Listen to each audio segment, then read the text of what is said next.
Welcome back to Syncrets To Success. This is the Fingaz, Dafingaz. I'm a music composer and creator. I have worked on projects for National Geographic, Disney, Stars, MTV, and I'm diving in on sync licensing and trailer music. This is an entry into sync licensing, 30-ish days of the month of August. And today on day 27, we're going to dive into the world of sync licensing for TV and film. That's what sync licensing is all about. Two of the most influential and impactful mediums where music plays a central role. There's also video games and like social media, but today we're going to focus on TV and film. So you have to understand the nuances of composing for TV shows and films.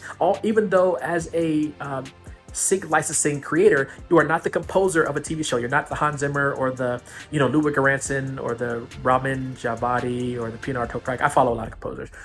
You are a music creator and you are a composer, but not the composer of the show. You are filling in the elements of scenes that don't have the composed music, but need music in general. So these mediums have specific requirements and conditions that us as composers, music creators must be familiar with, and we have to understand how music will complement the visual storytelling that is crucial. We also want to understand the specific needs and preferences of these music supervisors for TV and film placements. That is essential not only for this project, but for getting future projects, because music supervisors, a lot of times they're working on multiple projects at once, and then they also have projects lined up, and they're working on multiple projects per year. So these professionals are often looking for music that will enhance the dialogue, that will set the mood, and that will contribute to the narrative arc. Our compositions should serve these purposes seamlessly. We have to analyze the impact of music on storytelling and mood setting in TV shows and films, and that will reveal the profound influence music has on the viewer's experience. It can also heighten the tension if it's a tension scene. It can also add impact to the action. It can enhance the drama. It can evoke emotions and even become a character in the story. A lot of times, very rarely, but if you get to the point where the Kate Bush thing, where more people are talking about the Kate Bush song than they are about the Stranger Things episode because of the music, the way the music was used, that is like you become a cultural phenomenon. Your music has become a cultural phenomenon. And I believe, and I keep talking about this track that we worked on earlier this week, I believe this track has the potential of being one of those elements, depending on what project it gets placed on. And it was a cover, like I said, and that has potential to be have a moment because of the way that this cover is.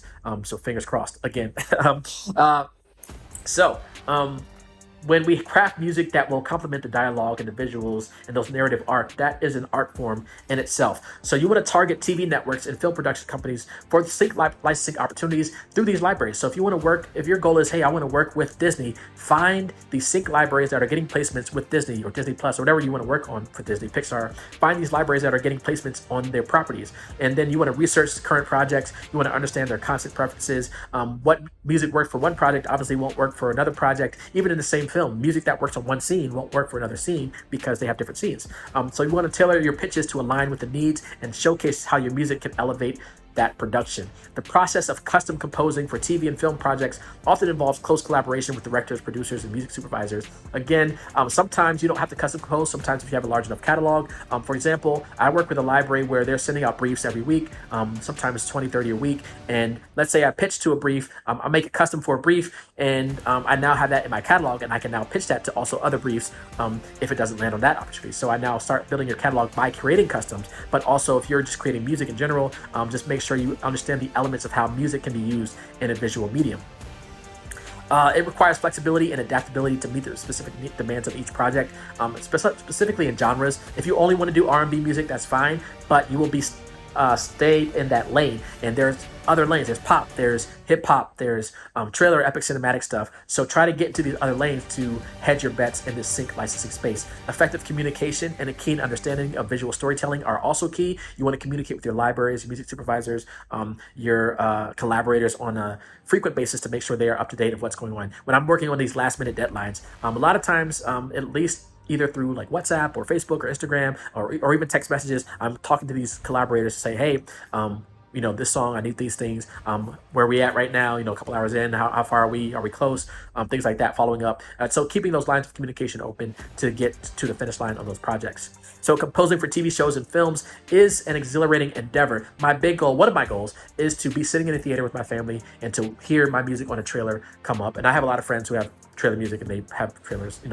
That's one goal. Another goal is to have a trailer landed on a Super Bowl commercial, Super Bowl ad trailer, and then also to have music in Super Bowl ads. So fingers crossed that I can make that happen at the next Super Bowl.